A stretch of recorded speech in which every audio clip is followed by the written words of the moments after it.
Stranded by Jeff Probst and Chris Tedbitts.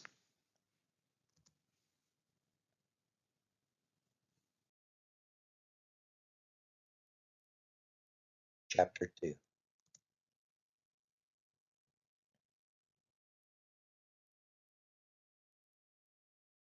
Jane sat on her bunk with her back pressed against the wall to steady herself.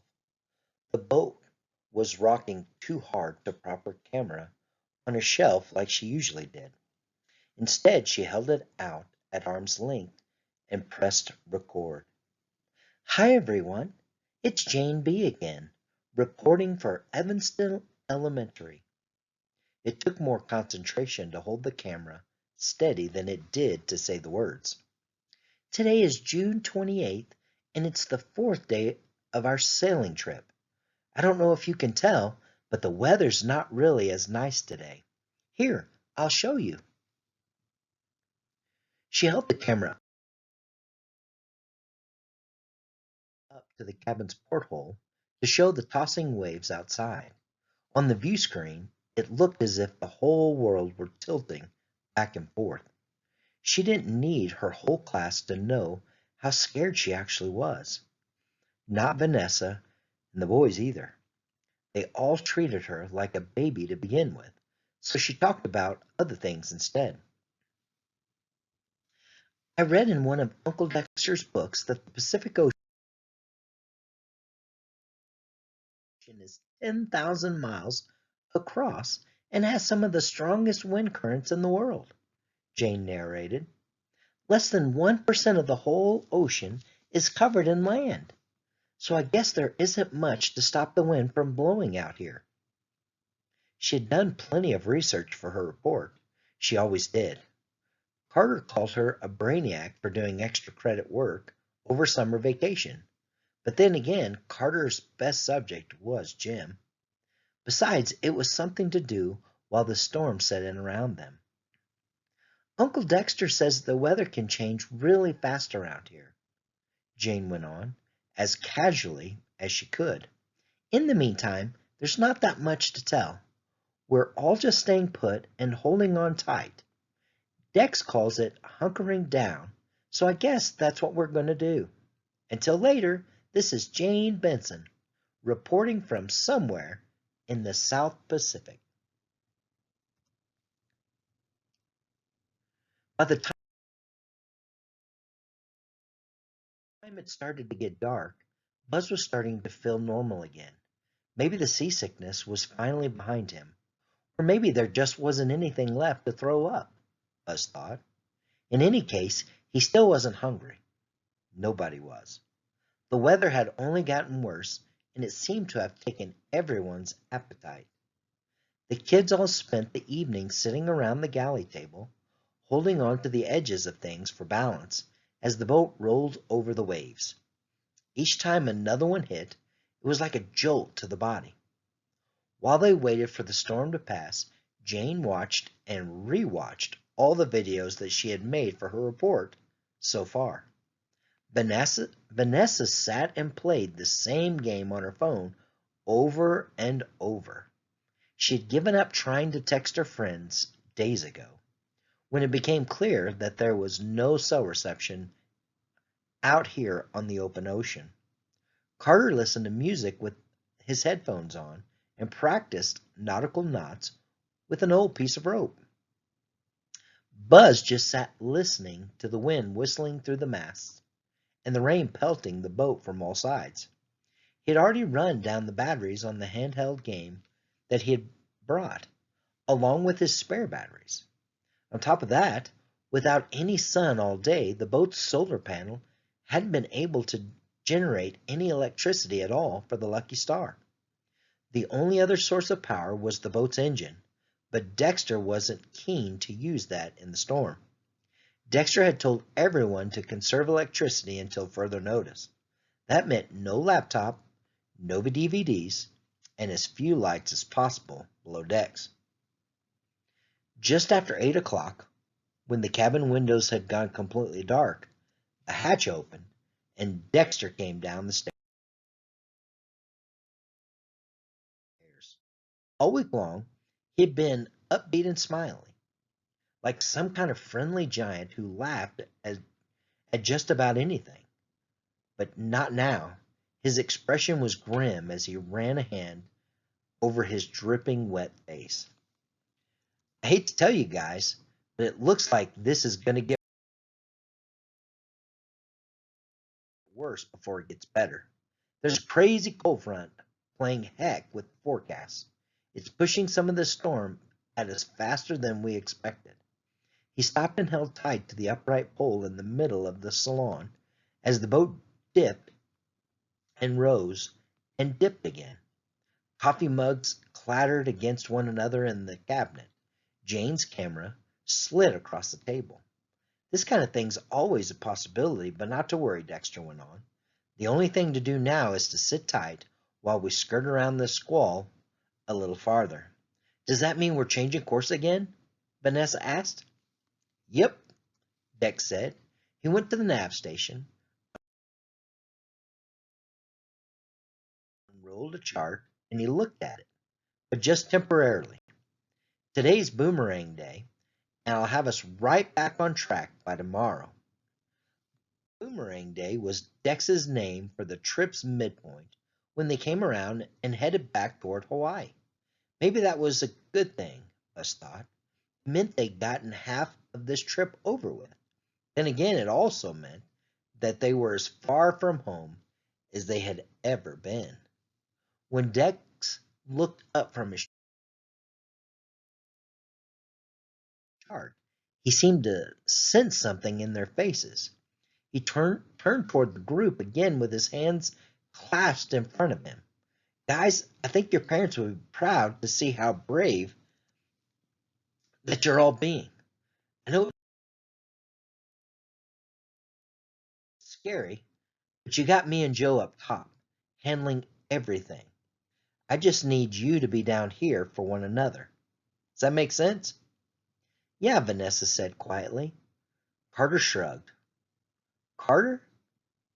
Dex said, leaning down to catch his eyes. Do you have a problem with that? No, Carter said. I just wish I could help. You can help, he said. Down here, right now. Your job is to hang tough and hang together so you're ready to go when we need you on deck. Buzz looked down at the table, trying not to show his face. He didn't feel very tough right now.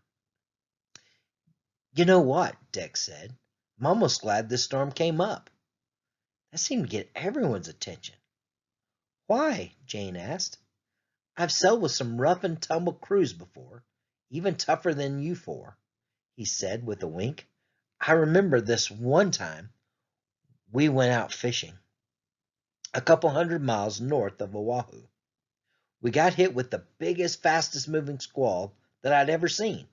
It was like sailing sideways with enough wind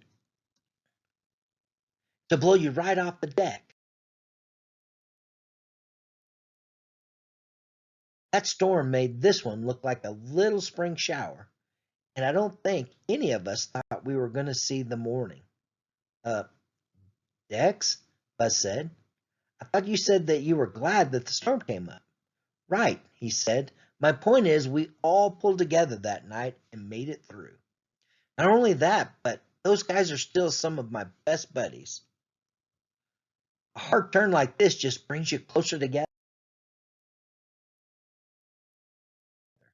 And let's face it, isn't that exactly what your parents wanted you kids to get out of this trip?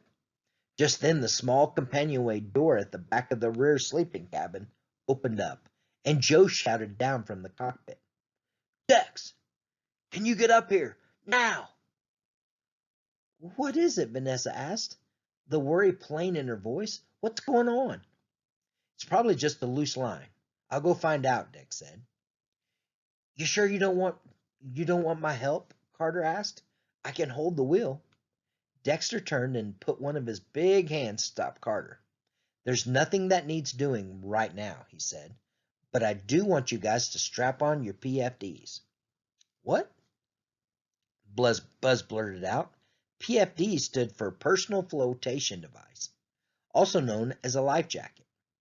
Dex already had his on, but he had been working up top. Why do we need those? It's just standard operating procedure for a storm like this, Dexter said. You never take chances on a boat. He pulled the 4 vests off the hooks where they hung up by the stairs and he dropped them on the galley table. Then he stopped just long enough to show his old familiar smile. There's nothing to worry about, guys. Buzz glanced around at the others to see if anyone was buying it. From the somber expressions all around, it didn't seem like anyone was. But Dex had already gone back up top and he closed the hatch behind him. Watch out, Vanessa scooted Buzz out of the way as she got up from the table. What are you doing? I'm calling Dad, I'm calling Dad. She stepped over to the navigation station and she pulled the black plastic satellite phone out of its wall-mounted charger. They had all been shown where it was and how to use it. But we're only supposed to use that for emergencies, Jane said. Just then another powerful gust of wind screeched from outside, tossing the boat into a hard tilt. Vanessa barely caught herself on the countertop to keep from stumbling, while the others struggled to put on their life jackets. Yeah, close enough, she said, and she started to dial. Vanessa held on to the nav station desk and sat herself down as the boat continued to tilt and roll. She didn't care if Dexter wanted them using the satellite phone or not. Maybe he'd been through worse, but she sure had never. The phone wasn't complicated either. They'd been shown all the emergency equipment on the first day, when Dex and Joe had taken them through hours of boat school.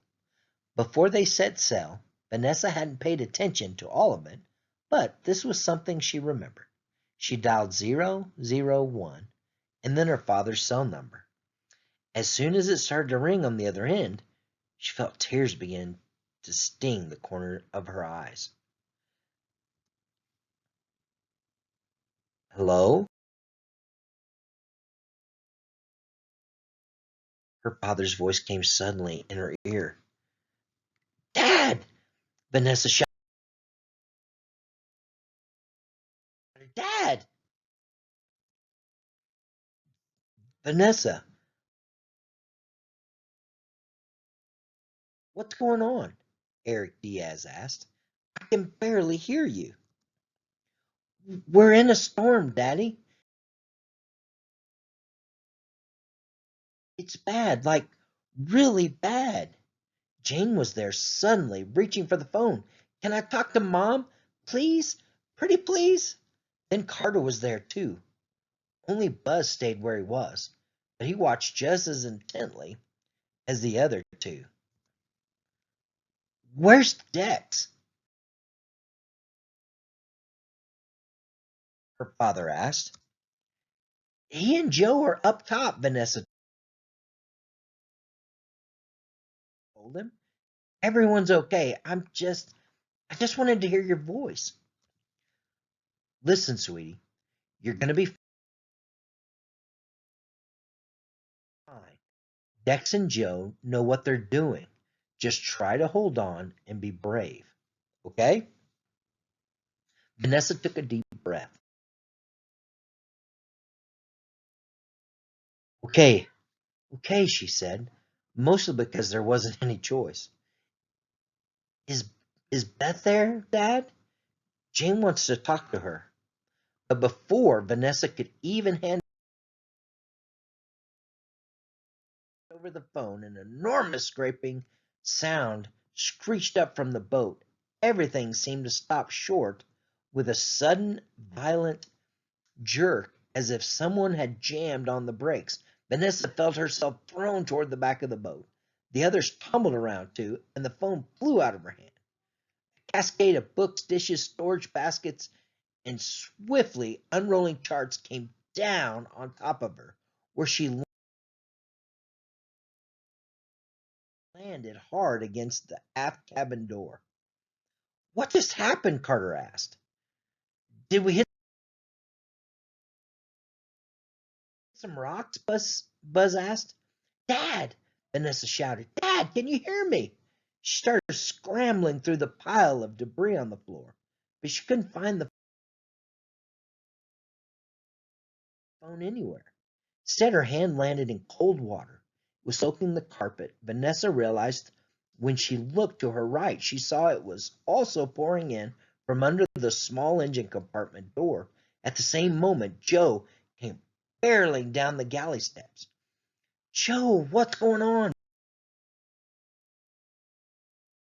Vanessa said. He clambered over the mess as if none of them were even there, and he fell onto the wooden stool bolted in front of the nav station. "What are you doing?" Vanessa asked. "Joe, where's Dex? There's water coming in."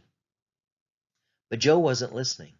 He was holding the sideband radio transmitter with one hand, adjusting a dial on the console with the other. "SOS! SOS! This is the Lucky Star," Joe said into the handset. "SOS! SOS! This is the Lucky Star. Do you copy?" Whatever was said next, Vanessa didn't hear. It was swallowed up by a brilliant flash of lightning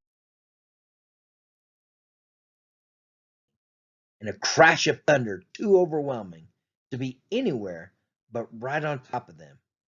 In the next moment, the entire cabin was thrown into darkness.